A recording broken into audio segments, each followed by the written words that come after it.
My name is Bo, and I work at the Roskilde Festival. Have been doing it since 2008.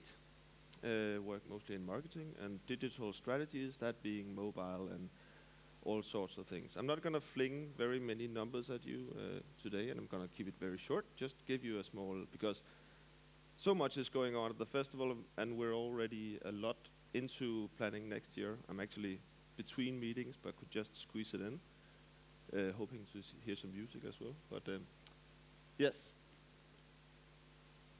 What is Roskilde Festival? Largest festival in Northern Europe. 9 days of music events, art participation, and madness. And this is actually important since we do have a very extensive music program, but if you compare the program to the programs of other European festivals, well, if we only market the music, we come out bad. So we've been losing a lot of international attendees for the last 5 or 6 years due to crisis and competition and all sorts of things. So we have to think in the bigger picture and the frame of why people are going to Roskilde Festival. And even though I promised not to fling any numbers when you ask the normal festival goer, and we do that a lot, why they come, only 16% say music. Well, of course, music is the focal point of their experience, but it's also everything else. So for the most set answer is atmosphere and friends. But if we remove the music, there would be nothing left. We're a non-profit, so I don't get paid. Well, I get paid a bit, just to survive. But a lot of people don't. And the whole working core of the festival is actually volunteers with budget responsibilities and such. We're working very much to make a festival that is actually only a framework for user engagement and user participation.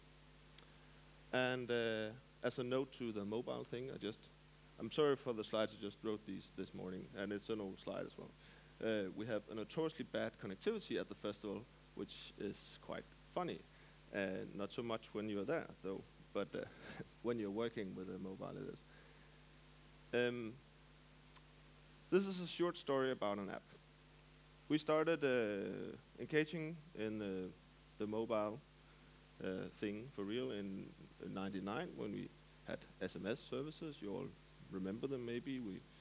You add up to some group and you get news if something's happening. Not very engaging, but none the least news.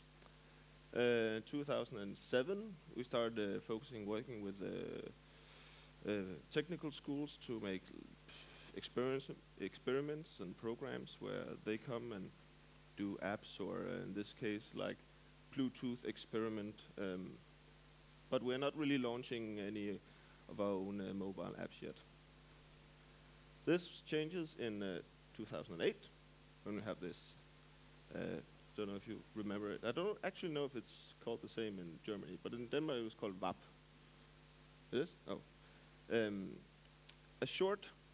A small flashlight mobile thingy. It was very funny and totally useless, actually, and quite ugly.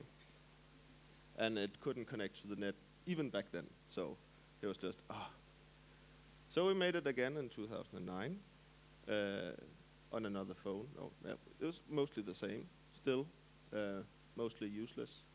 It had a lot of schedule. It had a lot of big ideas. Typical Roskilde is we fling everything up and we catch some of it. And there was you could see all the schedules and what was happening on the stages and read reviews. They just forgot that someone actually had to write those reviews. So there was nothing. And stream music, but then again we couldn't stream music because of digital rights management, and all that is actually hell to work with. But luckily not my department. So in 2010, we made the first iPhone and Android app, and the user number was 6 times higher. It was very badly received. It was quite ugly and very slightly dysfunctional. As you can see, you could push different things. Trying to make our own Facebook thingy didn't work. And not only that, an unofficial app made by festival goers launched instead, which was very well received, and it actually worked. And it showed only music. But people said, hey, I can use this. The other one they couldn't use if they couldn't get connectivity, because we was trying to get content from the net, which wasn't existing at the field where we were at. So in 2011, we thought, innovation, let's remove 2 buttons and make the same one. That did not go well. The unofficial app was luckily there again to save us. But of course, clever as we were, yes, I was working at that time, and it wasn't really my idea, it was our chief of development. We had taken countermeasures. We actually did this because we had a contract with the firm, so we knew what was coming. We started Roskilde Labs. Roskilde Labs is a community where we make a page and say, hey, why should we make the apps? Why don't you make the apps? What do they get for it? Well, nothing. But we have like a huge sandbox with 130,000 people in it. Try to play around in it. And it worked. It was a huge success, and I think we had 12, 15 apps, all sorts of things, strange apps doing all sorts of stuff. I can talk about that later. The official app did not go well, of course.